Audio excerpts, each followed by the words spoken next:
मकान बनाए हैं जो कि जैक पर खड़ा है, हवा में खड़ा है। मकान की नींव जमीन के अंदर नहीं है बल्कि हवा में है। इस पर हम इनसे बात करेंगे, लेकिन आपको बता दें कि पूरा माजरा क्या है। सुनकर आपको कुछ अजीब जरूर लगेगा, लेकिन ये कहीं विदेश में नहीं हुआ है, दिल्ली के नजदीक गुड़गांव में ही हुआ है, जहां एक आलिशान कोठी को इन्होंने 11 फीट तक लिफ्ट करा दिया है। ठीक जैसे जैसे आप अपनी कार को जैक से उठाते हैं, वैसे ही इस मकान को जैक के जरिए 11 फीट तक हवा में उठा दिया गया है।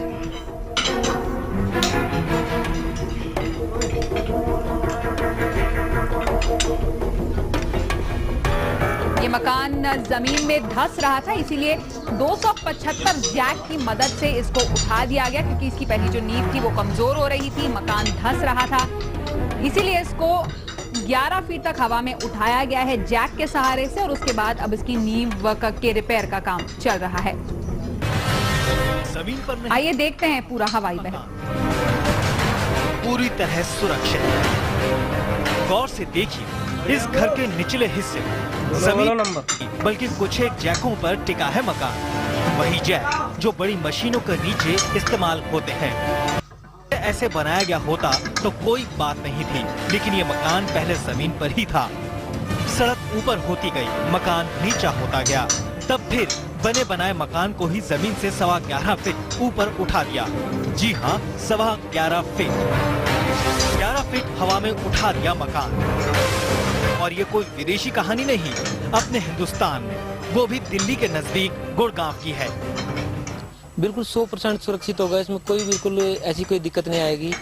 मतलब हम भी जो पीछे भी काम कर चुके हैं, हम उन पे पूरी रिसर्च कर देते हैं कि कहीं कोई किसी काम में ऐसा कोई दिक्कत आई हो, लेकिन ऐसी कोई दिक्कत नहीं आई।